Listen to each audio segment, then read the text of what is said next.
യവന്മാരെ കാണുന്നില്ലല്ലോ. ട്രാഫിക്കിൽ എങ്ങാനും കുടുങ്ങിയിട്ടുണ്ടാവും. ട്രാഫിക്കിന്റെ കാര്യം ഇറങ്ങും മുമ്പേ ആലോചിക്കണം. എവിടാടാ? വരുന്നേ, വേഗം വാ. ഇല്ല, ഞങ്ങൾ കളഞ്ഞിട്ട് പോകും. അവന്റെ അപ്പനും അമ്മയും വന്നിട്ടുണ്ട്. എടാ, അവന് നേരത്തെ ഹാജരാവണമെന്ന്. വേഗം വരാൻ പറ. ആ, ഓക്കെ ഓക്കെ. മറ്റന്മാരോ? ആ, ശരി ശരി, എന്നാ ബാ. അവന്മാരിപ്പോ വരും.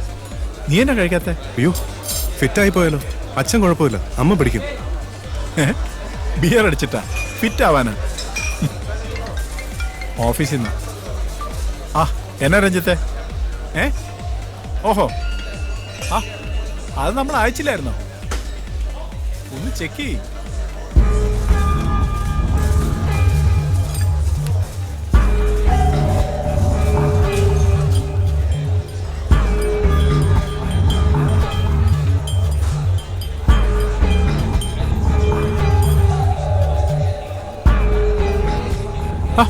നീ എന്നാണ് അന്തപ്പെട്ടിരിക്കുന്നത്?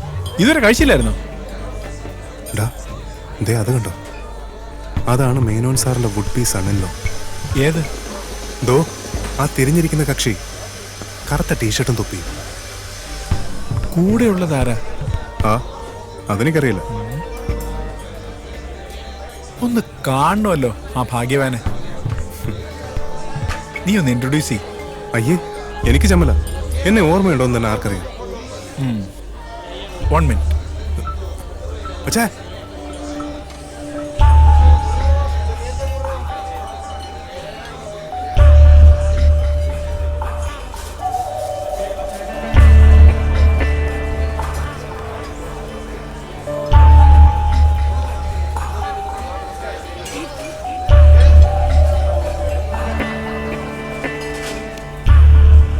എടാ, എനിക്കറിയാം ഈ പാർട്ടിയെ. ആളിത് തന്നെയല്ലേ? പിന്നെ മേനോൻ സാറല്ലേ എന്നെ പരിചയപ്പെടുത്തിയത്? എനിക്കറിയാം. ഞങ്ങളുടെ ബോസിൻ്റെ വില്ല ഇന്റീരിയർ ഡെക്കറേറ്റ് ചെയ്യാൻ വന്നൊരു പെൺകുട്ടിയുണ്ട്. ഇറാൻകാരിയാ. ഇവര് തമ്മിൽ ലൈനായിരുന്നു. അവളെ കാണാൻ ഇവൻ അവിടെ വരും. പലയിടത്തും വെച്ച് അവരൊരുമിച്ച് ഞാൻ കണ്ടിട്ടുണ്ട്.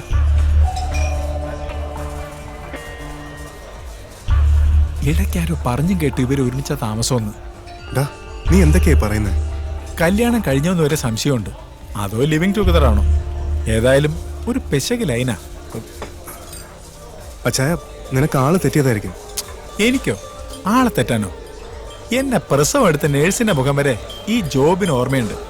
അപ്പോഴാ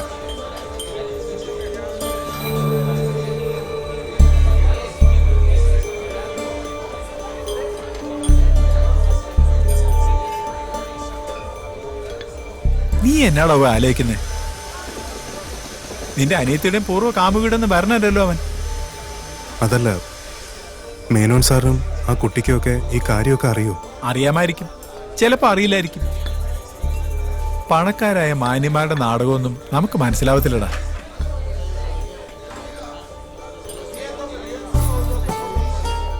എന്നാ നമ്പൂതിരി യുവാവിലെ നന്മ ഉണർന്നോ? എന്തായാലും കഷ്ടമായി പോയി. ആ കുട്ടി ഇവിടെ പഠിച്ചു വളർന്നാണെങ്കിലും നാട്ടിലെ കുട്ടികളുടെ പ്രകൃതമാണ്. പിന്നെ മേനോൻ സാർ ആളൊരു പാവ. അവർക്ക് ഈ ഒരു പയ്യനെ കിട്ടിയുള്ളൂ. എടാ, ചിലപ്പോ ഇവനെ ഇറാനി പെണ്ണിനെ ഡൈവോഴ്സ് ചെയ്താണ്. ചിലപ്പോ അവക്കും കാണും അങ്ങനെ ചില പാസ്റ്റൊക്കെ. ഇവിടെ ആവുമ്പോ ഏതാ തറവാട്, എന്താ പാരമ്പര്യം എന്ന് ആരും ചോദിക്കുകയല്ല. അല്ലെങ്കിൽ ഇവിടെ ഇതൊക്കെ പതിവാ. 2, 3 കെട്ടി ഒളിഞ്ഞും തെളിഞ്ഞും താമസിക്കുന്ന പല കക്ഷികളെ എനിക്കറിയാം. വന്ന കാര്യം ഭംഗിയായിട്ട് ചെയ്യാൻ അച്ഛന് വേണ്ട സൗകര്യങ്ങൾ ചെയ്തു കൊടുക്കുക.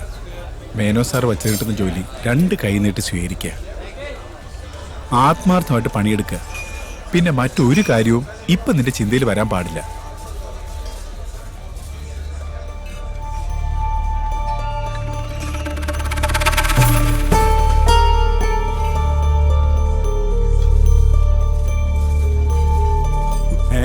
എടാ പുണുലെ, എന്നാടാ നീ എല്ലാം കൂടെ എടുത്ത് കമത്തുന്നേ? കർത്താവേ, പറയാൻ പോയത് അബദ്ധമായി പോയല്ലോ.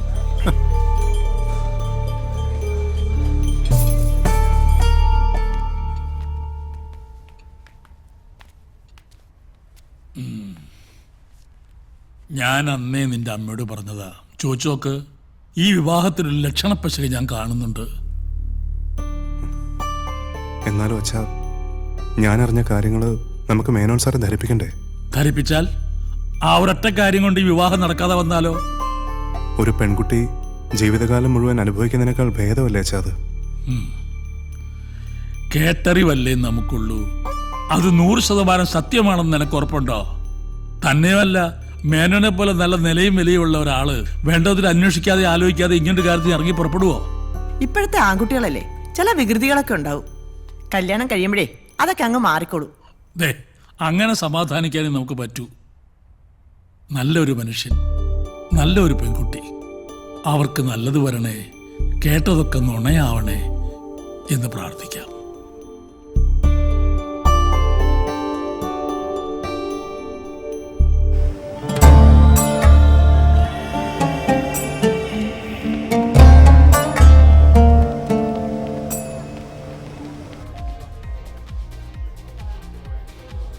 ജാനകി, എന്താ? ജാനകിക്ക് മനുവിനെ എത്ര കാലമായിട്ട് അറിയാം? മനു? വുഡ് ബി ഇല്ലേ, മനു. ഓ, മനു. ചെറുതായിരിക്കുമ്പോ തൊട്ടേ മനുവിനെ അറിയാം. പണിക്കർ മാമനും അച്ഛനും ബിസിനസ് പാർട്ട്നേഴ്സ് ആയിരുന്നു. ശരിക്കും പറഞ്ഞ ഒരുപാട് കാലം ഞങ്ങൾ ഒരു വീട്ടിൽ തന്നെ ആയിരുന്നു.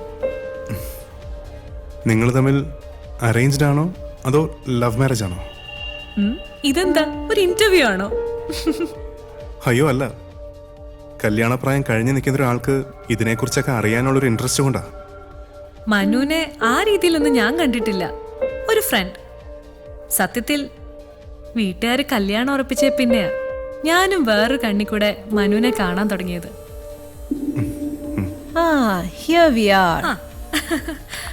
മനുവിനെ പറ്റി ചോദിക്കുകയായിരുന്നു, ഞങ്ങള് ലവ് ആണോന്ന്. ഇല്ലെന്നൊക്കെ ഇവള് പറയും, പക്ഷെ ലവ് ഉണ്ട്. ഫോൺ എടുത്താ നിർത്തില്ല. ഇവര് തമ്മിൽ വഴക്കിടാറുണ്ടോ? വഴക്കൊക്കെ ഉണ്ടാക്കും. അമേരിക്ക ഹയർ സ്റ്റഡീസിന് പോയിട്ട് വന്നേ പിന്നെ വേറൊരു സ്റ്റൈലാ, അതെനിക്ക് പിടിക്കത്തില്ല. അപ്പൊ വഴക്കാവും. തുടങ്ങുന്നത് പോലെ സോറിയിൽ തീരുകയും ചെയ്യും അല്ലേ? He's A travel freak. ചിലപ്പോ എങ്ങോട്ടെങ്കിലും ഒക്കെ പോവും. 2-3 ദിവസം കഴിഞ്ഞാലും ഫോൺ എടുക്കത്തില്ല. അപ്പോ ഞാൻ ബെസ്റ്റ് ആയിട്ട് റിയാക്ട് ചെയ്യും. സാരമില്ല, കൈ കിട്ടട്ടെ, അപ്പൊ ഞാൻ ശരിയാക്കി എടുത്തോളാം.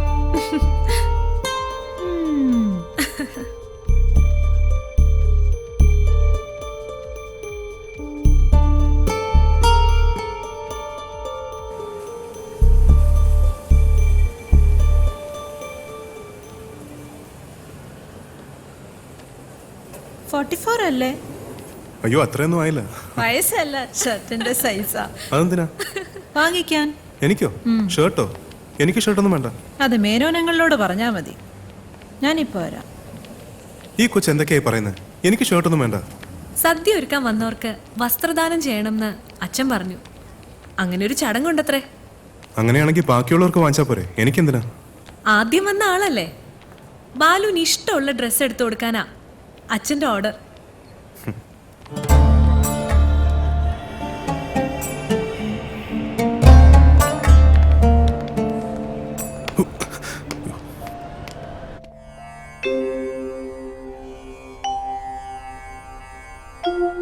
തൊഴുതോളൂ.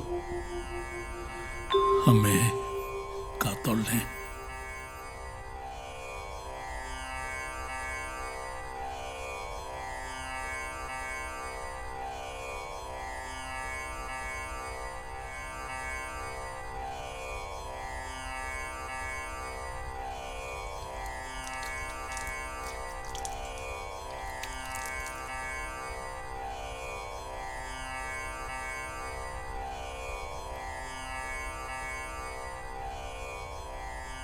വച്ചോളൂ.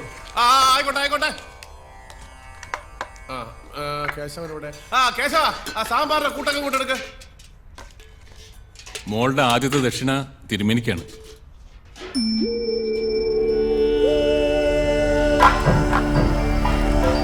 അങ്ങോട്ട് കൊടുക്കും. കാലിൽ കൊടുത്തോളൂ. ഇനിയിപ്പോ ഞങ്ങൾ വേണ്ടല്ലോ, ഞങ്ങളിനി അങ്ങോട്ട് പോയിക്കോട്ടെ. ഇതിവിടെ നടന്നോളും. കാലത്തെ കഴിക്കാനുള്ളതാണ് ആദ്യം കാലാവുക. സദ്യക്കുള്ളത് കുറെ ഇരുട്ടിട്ട് തുടങ്ങിയാലും മതി. എന്ത് ആവശ്യമുണ്ടെങ്കിൽ ഏയ് ഒന്നും വേണ്ട, കാര്യങ്ങൾ നടക്കട്ടെ. ആ ചെല്ലു മോളെ. ഒരു മോളെ.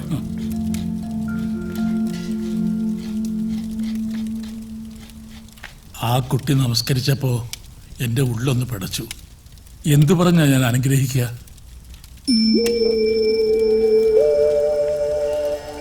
എന്നാലും നല്ലത് വരണേ എന്നുള്ളൊരുക്കി പ്രാർത്ഥിച്ചിട്ടാ നിറകെ കൈവച്ചത്.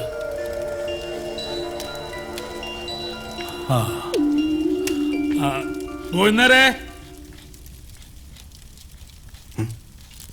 അമ്മേ, ആ ഞങ്ങളിനി ഇവിടെ ഇരുന്ന് ബോറടിക്കണ്ടല്ലോ.